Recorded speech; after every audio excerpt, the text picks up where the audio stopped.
palibhasa. Subalit kapag nalago, hiningang lubang marupok ng katawan mong mayroon, ang araw mo'y matatapos, ang iiral sa Diyos. Walang magagawang tunay ang namatay mong katawan, palibhas ay lupa lamang. Sa abang-aba mo naman, kung ikaw walang sinimpa. Samantalang may hininga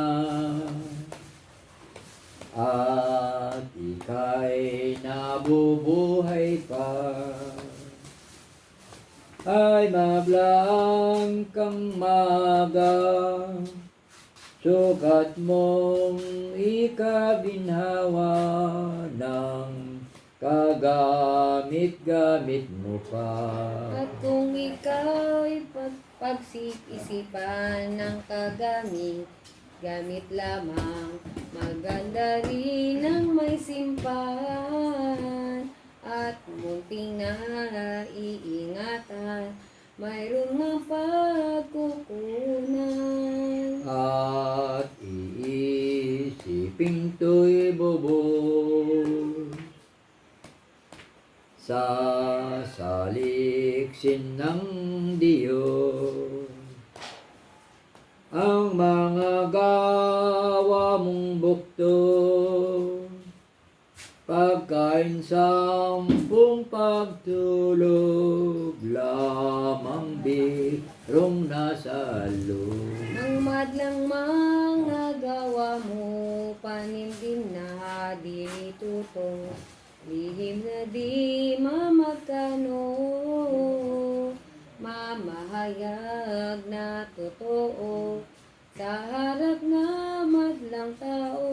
Kung ikaw ay naglimos nga sa iyong ikapwa, na dumulog na sa lanta,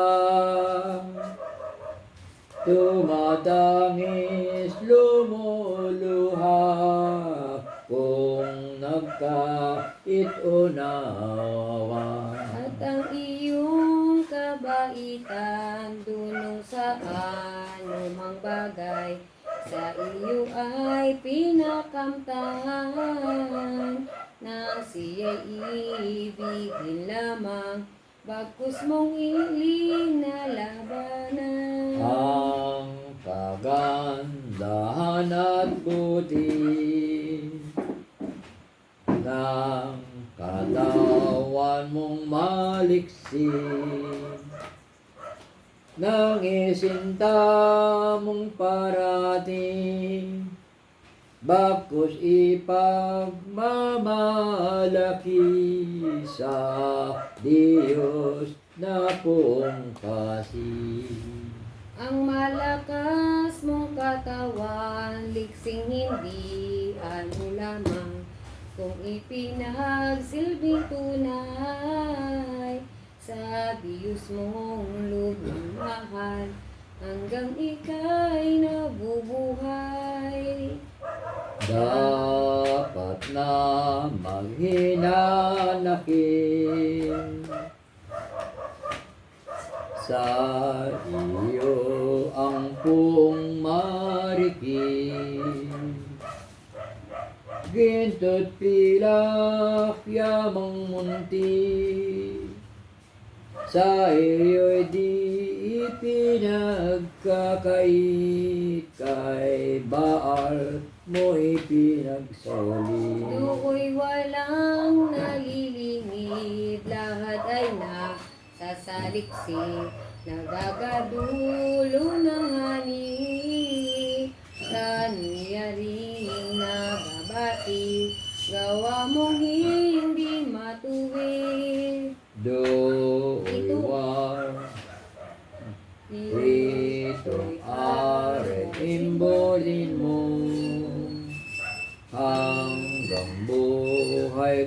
sa mundo.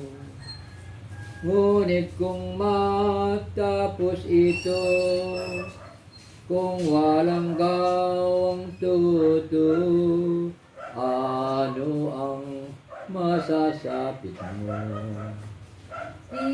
Lisan na ang gawang tamad ng katawan mong makupad. Pag masikap ka na agad, sa mabuti gawang lahat, at kay Jesus ka tumulad. Hinampas na walang tuto, nagbatat nagtihis dito,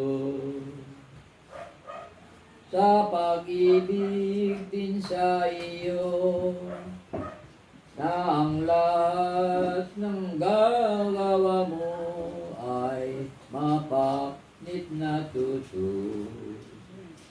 Siya ang haring tibubos, ngayon siyang nagagapos.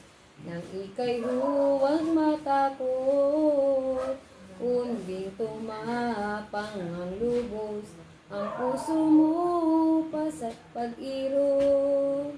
Aba tayo na't dulugin, itong pong mawain, ang mga sigalot natin, salang lalo sa buhangin, busing kalagin. Ingit siyang nagbabata, gayong sakit ng suklina, sundangan din ang kapanpa, ng pagkadiyos nga niya, halos manaw ang hininga. Alin kaya't sinong tao, lupang malupit sa mundo, ang hinampas ng ganito, kundi lamang itong berbo, at dahilan din sa iyo. Ang pagpuputong ng koronang tinik ng mga Hudyo sa ating Panginoong Hesukristo. Kaya iyong ikalumbay ngayon at ipinambitan, yabang ikaw may siya lamang, totoong naging dahilan nitong madlang kahirapan. Ay anong sa pagsawaan ng puong nahihirapan, agad nilang kinalagan, sapagkat na pagmasdan, iningay halos pumanaw.